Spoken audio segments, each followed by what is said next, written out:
Right, so what we're going to look at now is we're going to look at creating a Zentangle. Now, you may have some circular shaped objects like card and stuff like that on your table to draw around, or you may have a compass. Whichever one you have, you can use a range of different shapes of circles, but I'm just going to use the same one just for quickness sake. And all you're going to do is you're going to create a series of circles. Some might overlap, some might be separate from each other, some might overlap more than once. You can mix it up and do it however you please. So I'm going to do something a little bit like that.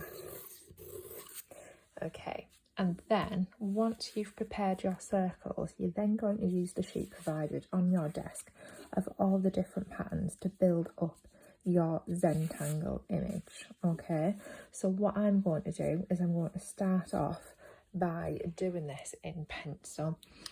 So I quite like the idea of some patterns a little bit like this one here. That's a little bit like a checkerboard.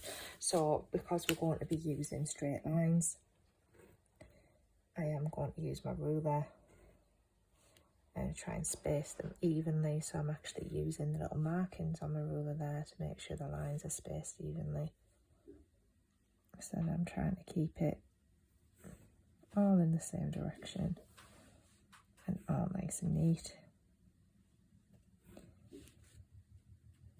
You get the idea with that one, and then I'd go across in another direction. Again, doing a very similar thing. Measuring it out, trying to keep the lines the same width apart.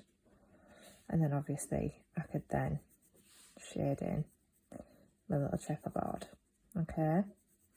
And then in the next section, I'd then choose a different pattern to do. So for this one, maybe I quite like the idea of these circular patterns. So I could do some big circles and space those out randomly so it looks like bubbles, and then I can start putting circles of different sizes in and around as neat and as controlled as I can to build up that pattern. And then again I go into another one here, so I've got quite a small section here. So what I might do in this one is I might just actually make some lines within this one. So I'm going to kind of use that shape and curve the lines around. And then in this shape here, I could do some like little flower patterns. Okay, so you get the idea that in each different section, you're going to go and completely fill it with a different pattern.